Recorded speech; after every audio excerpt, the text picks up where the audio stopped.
నిజాయితీగా, ఆనెస్ట్గా, yes or no. అంటే ఏ విషయమైనా సరే నువ్వు చేస్తున్న ప్రతి ఒక్క పనిని నువ్వు క్లియర్గా చెప్పగలగాలి. నువ్వు చెయ్యని పనిని క్లియర్గా చెప్పినావు అనుకోండి, అక్కడ ఫెయిల్యూర్ అవ్వడానికి ఛాన్స్ ఉంటుంది. ఏ విషయంలో అయినా అరే ఫలానా ఒక పేరు చెప్పినారు అంటే అరే ఈజ్ ఆనెస్ట్, ఇతను చాలా అంటే చాలా నిజాయితీ పరుడు, ఇతను ఏదైనా చెప్తే గుడ్డిగా నమ్మొచ్చు.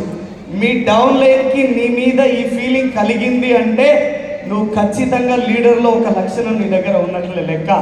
సో మీరు ఆనెస్టీ ఉన్నారా? ఉన్నారా? ఉన్నారా? Yes ma'am.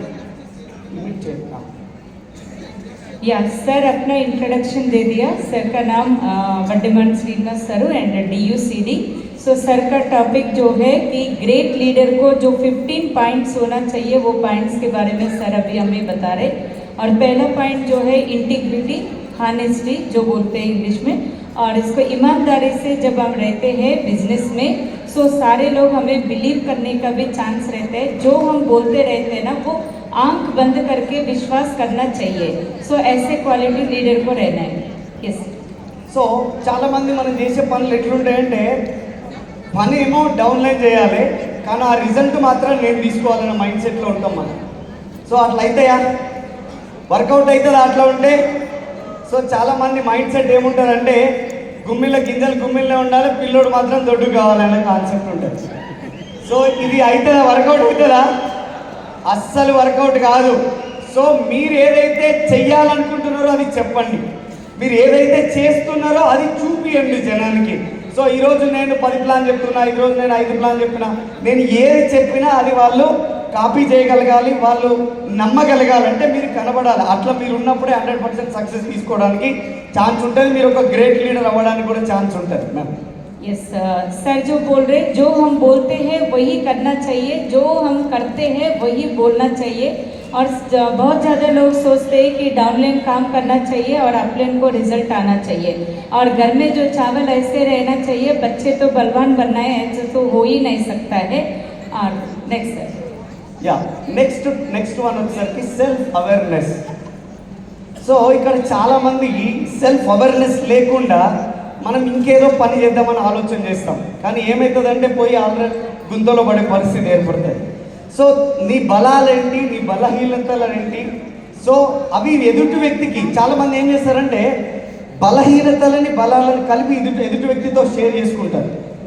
సో అక్కడ ఏమవుతుందంటే పెద్ద బిజినెస్ చేయాలని ఏదో చెప్పాలని ఆలోచనతో వాళ్ళు వెళ్ళిపోతారు, లాస్ట్కి ఇంకేదో బిజినెస్ అయిపోతారు. సో నేనేమంటున్నంటే నీ బలంని నువ్వు చెప్పగలగాలి, నీ బలహీనతని నీ అరచేతిలో పెట్టుకోగలగాలి. సో ఎదుటి వ్యక్తి బలహీనలతో మనం ఆడుకోవద్దు. లీడర్ అనేటోడు ఎట్లుండాలంటే సో అన్ని సిచ్యువేషన్స్ని కూడా ఈక్వల్గా మెయింటైన్ చేస్తూ ముందుకు వెళ్ళాలి. తన బలం ఏంది తనకి గుర్తు చేయాలి, తన బలహీనత ఏంది సో అతని దగ్గర పెట్టుకొని అతనికి టీచ్ చేస్తూ ముందుకు వెళ్ళాలి. అప్పుడు అతను ఇంకొంచెం పెద్ద లీడర్గా అవ్వడానికి ఛాన్స్ ఉంటుంది. यस जो लीडर वही कहलाता है, जो स्ट्रेंथ क्या है वीकनेस क्या है वो भी हमें पता होना चाहिए. स्ट्रेंथ तो अपने को किसी और को भी बता सकते हैं और वीकनेस जो है अपने हाथ में ही रखना है, अपने आप को चेंज करना है. अपनी डाउन लाइन का जो स्ट्रेंथ जो है वो तो आगे ले जाना चाहिए. अगर जिस चीज़ में वो वीक है उनको करेक्ट करके उनको हेल्प करते हुए उनको आगे ले जाना चाहिए. या next one good communication. So మన టీమ్ తోటి, ఫ్రెండ్స్ తోటి, రిలేషన్ తోని, ఫ్యామిలీతోని, సో ఎవరితోటైనా సరే గుడ్ కమ్యూనికేషన్ ఉన్నాం అనుకోండి, సో మనకు బిజినెస్ పెద్దదవుతుంది, మన పైన ఒక మంచి అభిప్రాయం కూడా ఏర్పడుతుంది. అవునా కదా? Yes or no? Yes or no? So ఈ గుడ్ కమ్యూనికేషన్ వల్ల అంటే మంచి సలహాలు ఇవ్వచ్చు. సో రోజు టీంతో మాట్లాడడం వల్ల చాలా పెద్ద బిజినెస్ చేయొచ్చు. రెండోది ఏంటంటే మన టీమ్ లీడర్స్కి కూడా మనం ఒక ఏమంటారు ఒక బాధ్యత తీసుకొని మనం ముందుకు నడవచ్చు.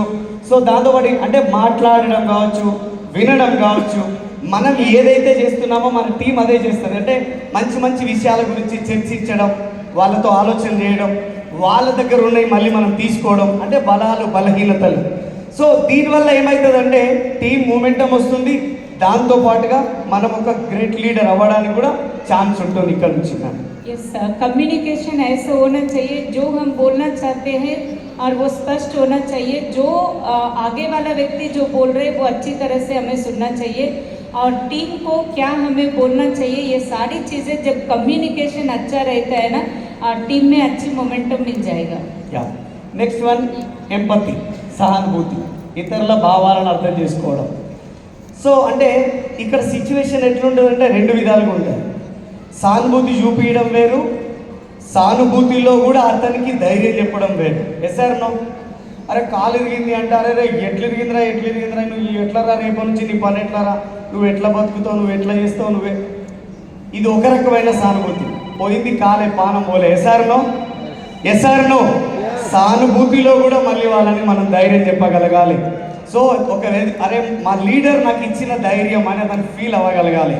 సో ఇది మనకు సానుభూతి. ఇతరుల భావాలను అర్థం చేసుకోవాలంటే వాళ్ళు ఏదైనా మాట్లాడుతుంటేనే దన లీడర్ అంటోడు దన మాట్లాడద్దు, వాళ్ళ అన్ని వినేసి వాళ్ళకు అనుగుణంగా వాళ్ళకి ఆన్సర్ ఇవ్వగలగాలి.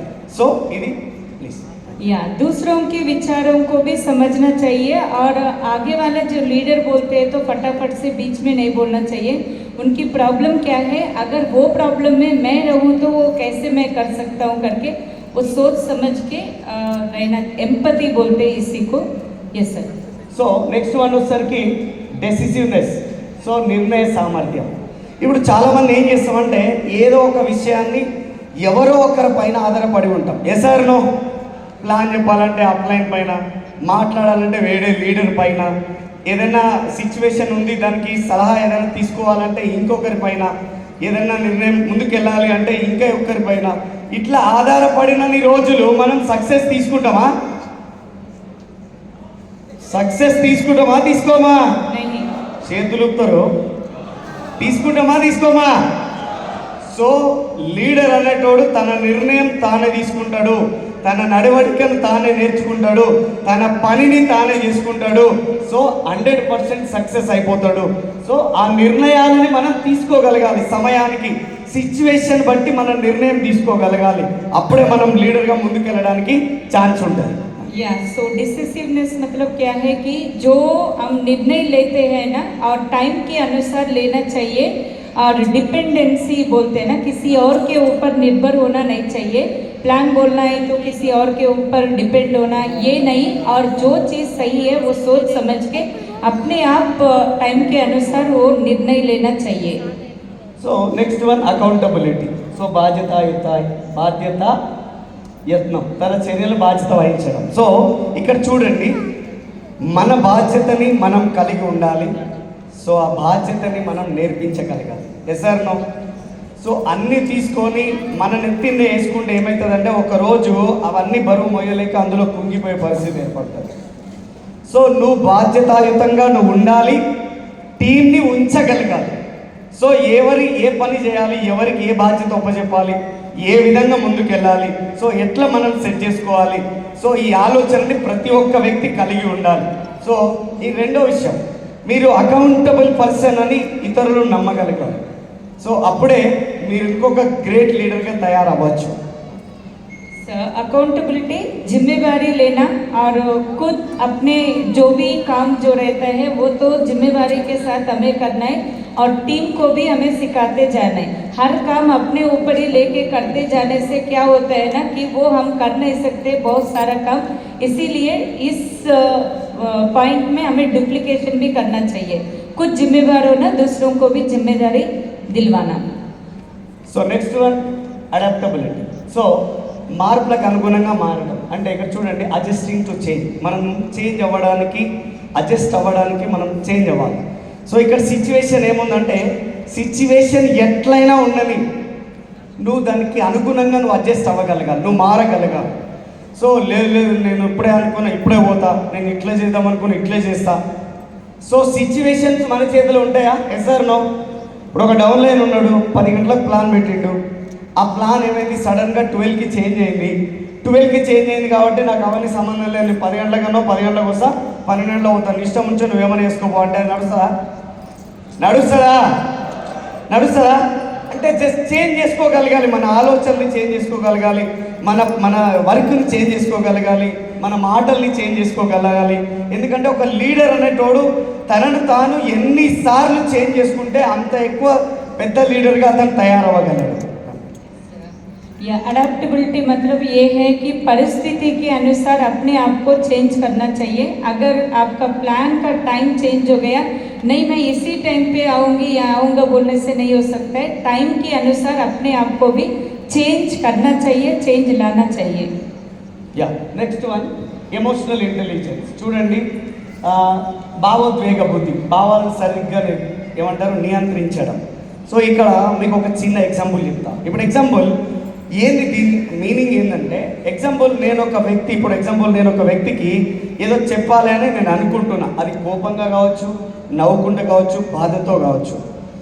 సో నేను చెప్పే విషయం వల్ల తను ఏం ఆలోచిస్తాడు, తను ఎలా ఫీల్ అవుతాడు అని చెప్పడమే ఎమోషనల్ ఇంటెలిజెన్స్. సో ఇక్కడ మనకి బ్రెయిన్ పనిచేస్తుంది, హార్ట్ పనిచేస్తుంది.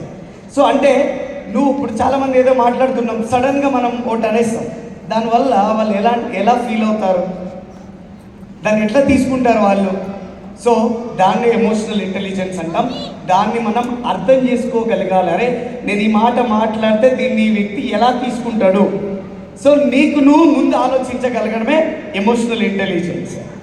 यस सर बोल रहे कि एक चीज़ हम किसी और को बोलना चाह रहे, डाउनलाइन या किसी और को बोलना चाह रहे, तो बोलने से पहले हमें सोचना चाहिए अगर वो बंदा कैसे लेता है, पॉजिटिव लेता है या नेगेटिव लेता है.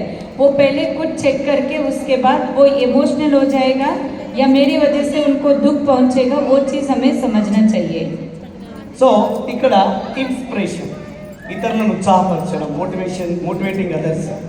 సో ఇక్కడ ఇన్స్పిరేషన్గా తీసుకునే లీడర్స్ చాలామంది ఉన్నారు. Yes or no? ఉన్నారా లేదా? Yes or no? ఇక్కడ బారిల్ సార్ ఉన్నారు, మన మెగా మెంటర్, ఇన్స్పిరేషనల్ పర్సన్ కాడ. ఒకసారి ఓవేసుకుందాం బారిల్ సార్. ఇంత చిన్న ఓవేస్తారా మీరు? ఇంత చిన్నగా.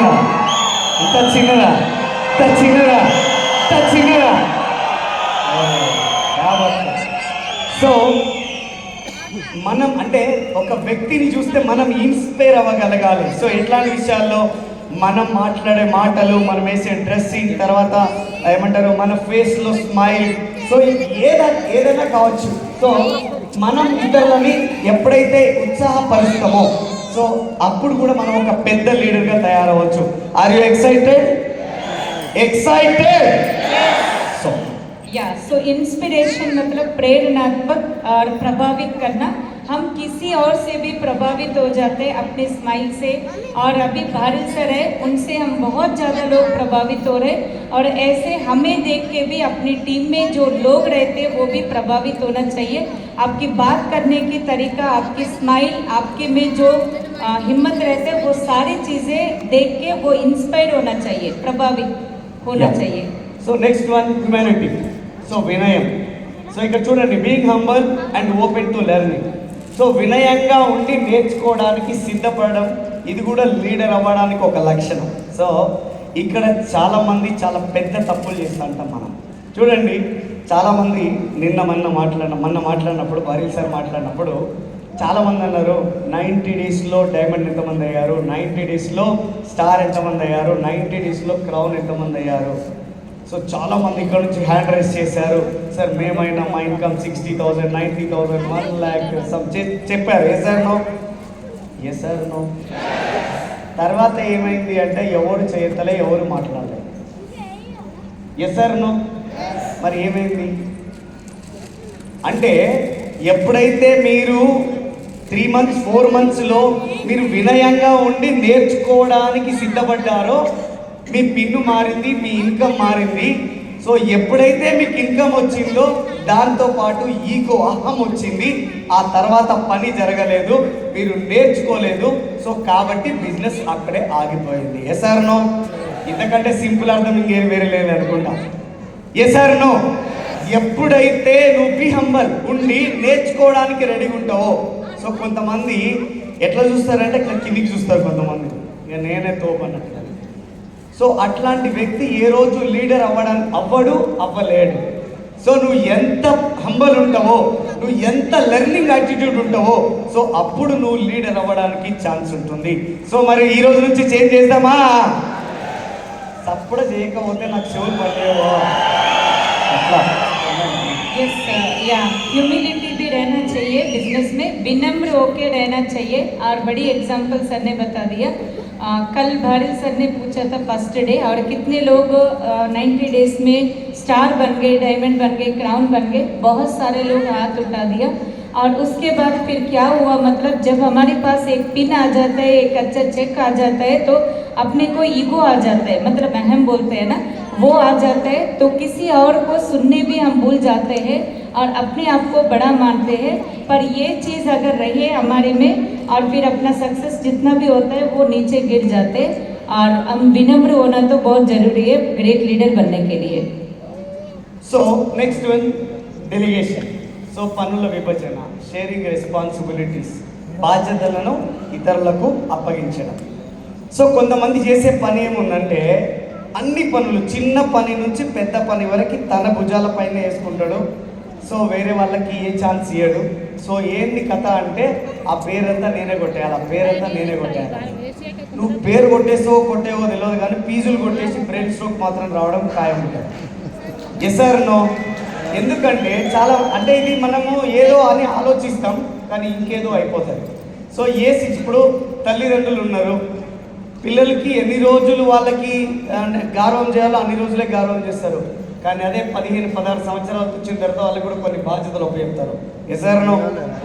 Yes or no? అవునా కదా? సో నాకు తెలిసిన నీతి మా తాత అంటుండే ఎప్పుడు ఏమనంటే, పిల్లోడు పుట్టినప్పటి నుంచి 12 ఏళ్ళ వరకు వాడిని నెత్తిన పెట్టుకొని రాజు లెక్క చూడాలంట. కానీ 12 ఏళ్ళ నుంచి 25 ఏళ్ళ వరకు వాడిని బంట్రోతుని చూసినట్టు చూడాలంట. అప్పుడే ఆ పిల్లోడు రెడీగా తయారవుతాడు, లీడర్గా తయారవుతాడు అని చెప్పేసి. నిజమేనా ఈ మాట? నిజమేనా? మా పిల్లవాడు పాలపాకి లేడు, షాప్ గోడు, ఇవి కూడా మనం చెప్తాం. డౌన్ లైన్కి ఏదైనా పని చెప్పాలంటే కూడా అది కూడా మన నెత్తిని వేసుకుంటాం. Yes or no? అవి చేస్తాం. ఇక్కడ ప్రొడక్ట్ ఇచ్చి రాకుంటే మనం ఇచ్చి రావాలి. డౌన్ లైన్ ఇంట్లో ఉంటాడు. సో దీనివల్ల ఎవరైనా ఇబ్బంది పడతారు అంటే అది ఎవరు తన నెత్తి వేసుకునేటోడు ఇబ్బంది పడతాడు. ఎవరి బాధ్యతలో ఎప్పుడు ఎవరికి ఎట్లా అప్పగియాలో అప్పుడు అప్పగిస్తే 100% లీడర్షిప్లో ఇది కూడా ఒక నంబర్ ఉన్నది. సో ఖచ్చితంగా మీ పనిని పంచాలి. అర్థమవుతుందా? నెత్తి వేసుకుంటే ఏమిటంటే బరువు అవుతుంది, తర్వాత నీ కింద లీడర్స్ అవ్వడానికి ఛాన్స్ ఉండదు. यस डेलीगेशन भी बता रहे सर तो, और वर्क को डिवाइड करना, और जो भी काम रहता है तो शेयरिंग करते जाना है, रेस्पॉन्सिबिलिटी को, जिम्मेदारी को. और एक ही काम अगर पूरा हम करते जाए तो ब्रेन स्ट्रोक आ जाते हैं करके बोल रहे. और सर के पापा एक एग्जाम्पल बता रहे, बच्चे जो छोटे रहते हैं 12 साल तक उनको सिर पे बिठाना चाहिए, 12 साल से लेकर 25 साल तक उनको जिम्मेदारी देना चाहिए, रेस्पॉन्सिबिलिटी, जो काम है वो करते जाए. और ऐसे डाउन लाइन को भी हमें सारी चीज़ें सिखाते जाना चाहिए, और प्रोडक्ट देने भी हमें जाए, सारे काम हमें करते जाएंगे तो वो सीखने के लिए लायक नहीं रहते हैं. और रेस्पॉन्सिबिलिटी शेयर करना चाहिए. సో ఇప్పటివరకు నేను చెప్పేది అర్థమవుతుందా? ఎంతమందికి అర్థమవుతుంది? సార్ ఇవన్నీ మమ్మల్ని తిట్టినట్టే ఉన్నాయి సార్ అంటే నేనేం చేయలేదు. ఇచ్చిన టాపిక్ అట్లాంటిది. Sir no? నెక్స్ట్ వచ్చేసరికి రెసిలెన్స్. సో ఇక్కడ చూడండి, ధైర్యం, కష్టాలలో కూడా నిలకడగా ఉండడం. ఇక్కడ చూడండి, సో ఏ వ్యక్తి అయినా కష్టాలు లేకుండా సక్సెస్ అయినట్లు ఉన్నాయా? ఒక్కసారి ఆలోచించండి. ఇప్పుడు మీకు 2 మాటలు చెప్తాం. ఒక వ్యక్తి ఉన్నాడు, సినిమా స్టోరీ. ఒక వ్యక్తి ఉన్నాడు, పెద్ద కుటుంబంలో పుట్టిండు, కోట్ల రూపాయలు ఉన్న కుటుంబంలో పుట్టిండు. సో ఇక అతని ఇష్టానుసారంగా పెరిగిండు, కార్లు, బంగ్లాలు అన్నీ ఉన్నాయి, పోయిండు, అన్ని కొన్నాడు, అన్ని వేసిండు, తర్వాత పోయిండు, రిచ్ అమ్మాయిని తీసుకొచ్చిండు, పెళ్లి చేసుకున్నాడు, అంత అయిపోయింది, స్టోరీ అయిపోయింది. ఎవడని చూస్తాడా ఇది? హలో, చూస్తారా? బోర్ కొడుతుందా? ఏది చెప్పాలి మీరు? నేను సౌత్ ఆఫ్రికాలో ఉన్నానా, హైదరాబాద్లో ఉన్నానా, లేకపోతే అది ఎక్కువ నిద్ర వస్తుందా? Yes sir no. సో ఇంకొక స్టోరీ ఉన్నది. ఏమంటే ఒక వ్యక్తి ఉన్నాడు, పేద కుటుంబంలో పుట్టిండు, తిననిక తిండి కూడా లేదు. సో వాళ్ళ నాయన కళ్ళు కనవడం, వాళ్ళ అమ్మకు ఒక చెయ్యి ఉండదు. వాళ్ళ చెల్లికి వచ్చేసరికి పెళ్ళి అవుతుంది, హస్బెండ్ వదిలేస్తాడు, ఇంట్లో ఉంటుంది. మళ్ళీ ఈయన మామూలుడు కాడు, మంచిగానే చదువుతాడు, పోయి గొప్పింటి అమ్మాయికి లవ్ చేస్తాడు. వాడు సంపనిక ట్రై చేస్తాడు, వాడిని తప్పించుకుంటాడు. లాస్ట్ పోయి అమ్మని పెళ్లి చేసుకుంటాడు, కోట్ల రూపాయలకు అధిపతి అవుతాడు. ఇప్పుడు వాడిని చూస్తాడా చూడ? Yes sir no. అరే మీరు ఏం తయారయ్యారు? మనిషి 20 ఏళ్ళకి వస్తాడంట, 60 ఏళ్ళకి గుంతలు వేస్తారంట. నాకు మొత్తం వీళ్ళే కనబడుతున్నారు వీళ్ళంతా. మీరు గుంతలో ఊరా బయట ఊరా? మరి ఎక్కడ పోతుంది మీ స్టోరీ? నాకు అర్థమవుతుంది. అరే చెప్పిన దానికన్నా ఆన్సర్ ఇవ్వకపోతే ఇంకా మనం యాడునో అనాలి. Yes sir no. ఇప్పుడు నెంబర్ 1 స్టోరీ కావాలా, నెంబర్ 2 స్టోరీ కావాలా మీకు? కష్టాలని యాక్సెప్ట్ చేస్తేనే నువ్వు తోపువి, నువ్వు లీడర్వి, నువ్వు తోపు కానివి. సో ఏ సిచ్యువేషన్ ఎట్లొచ్చినా, ఏ బాల్ ఎట్లొచ్చినా కొట్టగలిగినోడే హీరో అవుతాడు. Yes sir no. కష్టం రాని ఏదైనా రాని నువ్వు నిలబడగలిగితేనే నువ్వు హీరో అవుతావు, నువ్వు లీడర్ అవుతావు 100%గా.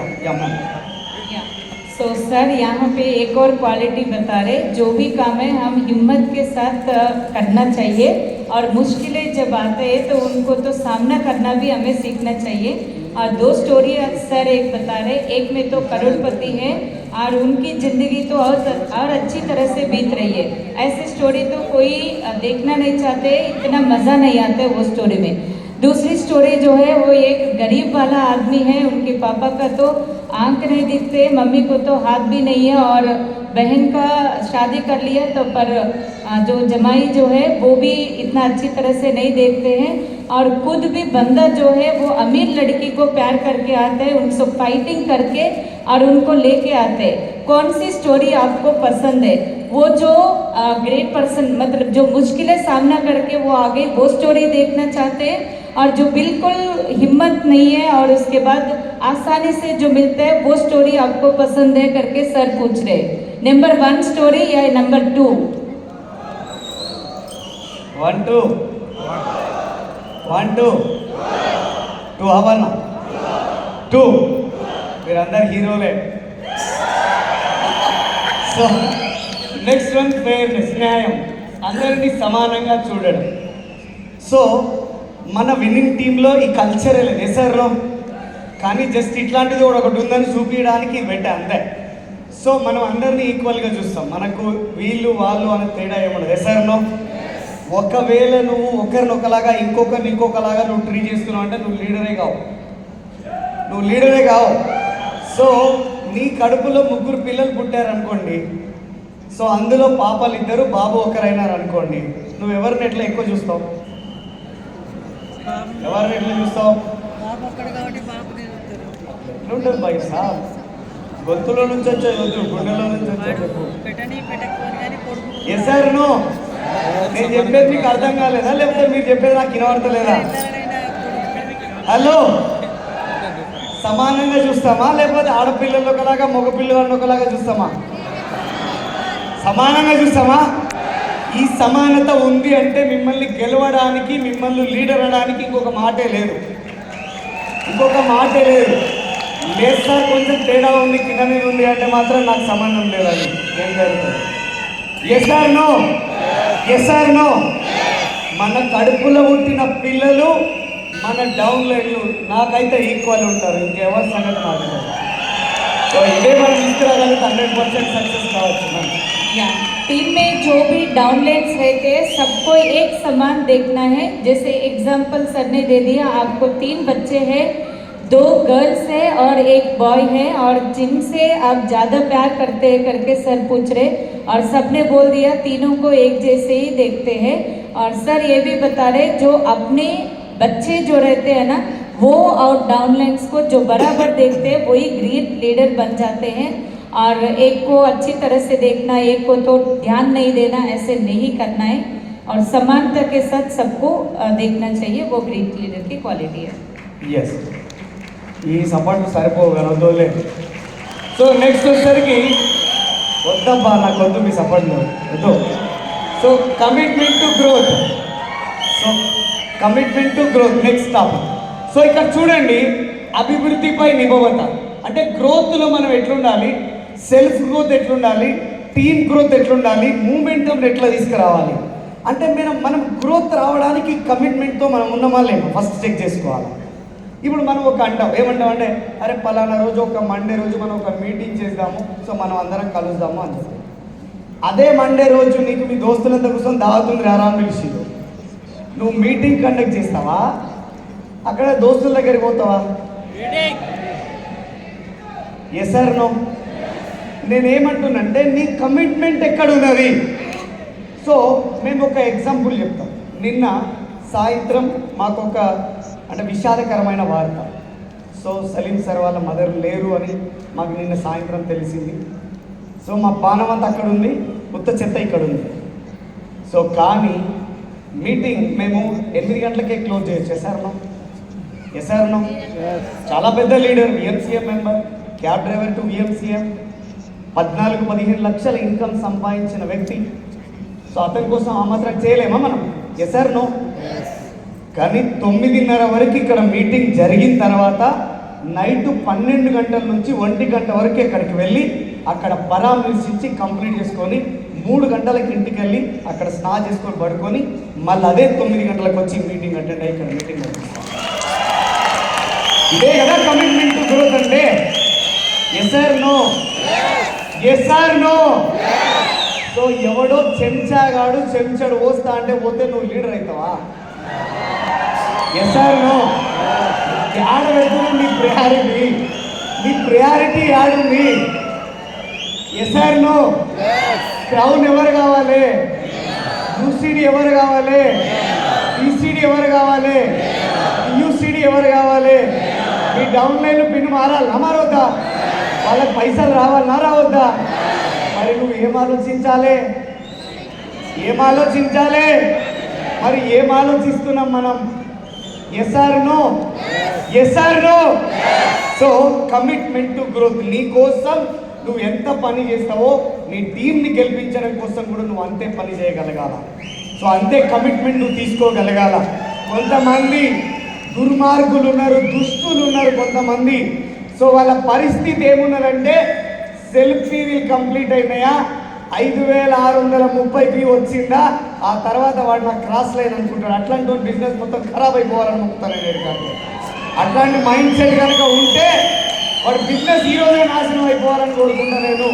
సో यस या सो सर बता रहे कि कमिटमेंट निबद्धता कैसे होना चाहिए और सेल्फ और टीम के डेवलपमेंट के लिए कैसे होना चाहिए. और आपको मंडे के दिन मीटिंग भी है और आपके जो दोस्त जो है और एक पार्टी भी लगा दिया. तो किसमें आप जाना चाहते हैं? 2 बॉटल की शराबी के लिए आप जाना चाहते हैं या नहीं तो टीम को जिताने के लिए आपको जाना चाहते हैं? ये चीज़ कमिटमेंट के ऊपर निर्भर होता है. और एक इंसिडेंट सर अभी बता रहे थे, कल शाम को हमने सुना था 8 बजे को सलीम सर की मम्मी निधन हो गई, एक्सपायर हो गए. फिर भी ये मीटिंग नहीं रोका. सो सर ने सारे विनिंग टीम ने क्या कर दिया, 9:30 तक जो यहाँ पे FRU कंप्लीट करके और यहाँ पे 9:30 को स्टार्ट होके 12 o'clock से लेकर 1 रात में वहाँ पे रह के और उसके बाद 3 बजे घर पहुँचे और 3 बजे से लेकर थोड़ी देर रेस्ट करके फिर उसके बाद तैयार होके 9 o'clock को again they have in meeting hall. So sir लोग सब मीटिंग हॉल में मौजूद है और दैट इज कॉल्ड कमिटमेंट. निबद्धता इसी को बोलते हैं, कमिटमेंट इसी को बोलते हैं. और ऐसे नहीं सिर्फ हम सोचते हैं कि अपना सेल्फ भी हो जाए और आपका जो है एलओ भी कंप्लीट हो जाए. 5,630 पीवीस आ गए तो बस टीम में गई बाढ़ में. ऐसे अगर हमने सोच लिया और ऐसे जो बंदे का बिजनेस बर्बाद हो जाए. और सर बोल रहे ऐसे लीडर ही नहीं है, वो बहुत ज़्यादा दुष्ट है बोल रहे sir. yes. So next one book reading. ఎంతమంది ఇక్కడ బుక్కులు చదువుతారు కొంటారు కాదు పోయమ్మకి ఇంతమంది చదువుతారా? సో బుక్ కొంటే బుద్ధి రాదు, బుక్కుని చదివితేనే వస్తుంది. ఎస్ఆర్నో నా జీవితాన్ని మార్చిన ఒక బుక్ ఉన్నది, చెప్పాలా? సో అట్లా చాలా బుక్స్ ఉన్నాయి, అందరినీ ఆకట్టుకునే కళ. సో గోల్స్, లక్ష్యాలు, పదవులతో ప్రమేయం లేని నాయకుడు. సో గోల్స్, లక్ష్యాలు చెప్పే కదా, ఓకే. సో నా ఇష్టమైన బుక్ ఒకటి ఉంది. సో ఆస్తులు అమ్ముకొని ఆత్మశోధనకై ఒక యోగి ప్రస్థానం అనే బుక్ ఉంది. సీక్రెట్, ఇట్లా చాలా చాలా బుక్స్ ఉన్నాయి. ఈ బుక్స్ని ఎప్పుడైతే మనం రీడ్ చేస్తామో 100% మనం లీడర్గా తయారవడానికి ఛాన్స్ ఉంటుంది. కావాలంటే చరిత్రని వెనక్కి తిరిగేసుకోండి, బుక్కులు చదివిన ప్రతి ఒక్క వ్యక్తి పెద్ద పెద్ద లీడర్లు అయ్యారు. ఎస్ఆర్నో మనం 4 పుస్తకాలు చదివితే డియూసీడీ అవుతాం, చేద్దామా? Are you ready? సో ఇవన్నీ మనం అన్ని చేయాల్సిన పనులు, కానీ మనిషికి నిత్య జీవితంలో ఉండకూడదు ఒకటి ఉంది. అదేంటో తెలుసా? ఏంది చెప్పురి? కరెక్ట్, మనోళ్ళు పర్ఫెక్ట్. సో ఈగో, అహం, ఇవి ఉండకూడదు. సో మీకు దీనికి ఒక చిన్న స్టోరీ చెప్పి నేను పోతా, ఇక మనోళ్ళు చూస్తారు బంద్ చేయమంటారు. సో ఏం జరుగుతుందంటే, ద్వారకలో శ్రీకృష్ణ పరమాత్ముడు ఉన్నప్పుడు, సో పక్షులలో పెద్ద పక్షి రాజు ఎవరు? గరుడ కదా. గరుడ వెళ్ళి శ్రీకృష్ణుల వారి దగ్గరికి వెళ్ళి చెప్పిందంట, ఏం స్వామి మనంత స్పీడ్ పోయేటోడు ఇక లేడు కదా అని చెప్పిందంట, ఒక రకమైన ఫీల్తో. అప్పుడు స్వామి నవ్విండంట. నవ్వి లోపల వెళ్తుంటే ఆయన చేతిలో ఉన్న సుదర్శన చక్రం ఉంది కదా, ఏం స్వామి మనంత పవర్ఫుల్ ఎవరు లేడనుకుంటా కదా అని చెప్పిందంట. మళ్ళీ నవ్విండంట. సో అక్కడి నుంచి లోపల వెళ్తే సత్యభామ అంటుందంట ఆయనతోటి, ఏం స్వామి త్రేతాయుగంలో ఉన్న సీత కంటే కూడా నేనే అందంగా ఉన్నా కదా అని చెప్పేసి. అప్పుడు ఆయన నవ్వి, ఒక పని చేయి సత్యభామ, నువ్వు రెడీ అయ్యి రాపో అందంగా అని చెప్పిందంట. సరే అని ఆమె లోపల వెళ్ళి అందంగా తయారై వచ్చే టైంకి నా బయట పోయి, గరుడ హిమాలయాలలో ఒక వానరం తపస్సు చేస్తూ ఉంది, ఆ తపస్సు చేస్తున్న వానరం దగ్గరికి వెళ్ళి, ద్వారకలో నీకోసం రాముల వారు వెయిట్ చేస్తున్నాడు అని చెప్పు అని చెప్పిందంట. సరే అని చెప్పేసి పరిగెత్తుకొని గరుడ అక్కడ వెళ్ళి, సో వానరా నీకోసము ద్వారకలో రాముల వారు వెయిట్ చేస్తున్నాడయ్యా అంటే, అతని కంటే 1000 రెట్ల వేగంతో పరిగెత్తుకొని వచ్చి అతని ముందర నిల్చున్నాడంట హనుమంతుడు. అప్పుడు గరుడ పరిస్థితి ఏంటప్పుడు? చల్లగా అయినట్టే కదా, అయిపోయింది కదా గరుడ పని. తర్వాత లోపల పోయినాక అడిగినట్టు, హనుమ ఎలా వచ్చావు, బయట నిన్నెవరు అడ్డుకోలేదా అని. అప్పుడు ఆయన అన్నాడంట, స్వామి బయట ఏదో పంక తిరుగుతుంది, దాంతో లొల్లి పెట్టుకుంటే నిన్ను కలుసుడు లేట్ అవుతుందేమో దాన్ని నమిలి పడేసి వచ్చిన అయ్యా అని చెప్పింది. ఇప్పుడు సుదర్శన చక్రం పని అయిపోయిందా? అరే అయిపోయిందా? మరి వినాలి కదా మీరు. మూడోది ఏంటంటే, లోపల వెళ్ళగానే సత్యభామ రెడీ అయ్యి బయట వచ్చిందంట. బయట వచ్చినప్పుడు హనుమంతుల వారు అడిగిందంట, ఈ చెలికత్త ఎవరు, నా తల్లి సీతమ్మ ఎక్కడా అనంట. సో మనిషిలో ఉండకూడనటువంటి బటన్ ఈగో, అహం, అది వచ్చింది అంటే మిమ్మల్ని శాంతం నాశనం చేసేంత వరకు ఇడ్చిపెట్టదు. సో గుర్తుపెట్టుకోవాలా, ఆ 17 పాయింట్లని నమ్మాలి, దీన్ని ఇడ్చిపెట్టాలి. అప్పుడే మీరు లీడర్గా తయారవుతారు, మీరు డియూసీడీ అవుతారు, మీరు 10 లక్షల ఇన్కమ్ సంపాదిస్తారు, మీరు మెర్సిడీస్ బెంజ్ వాడతారు, మీకంటూ ఒరలే జనాన్ని కూడా మీరు సృష్టించుకోగలుగుతారు వాళ్ళ గుండెలలో. Thank you very much. Thank you.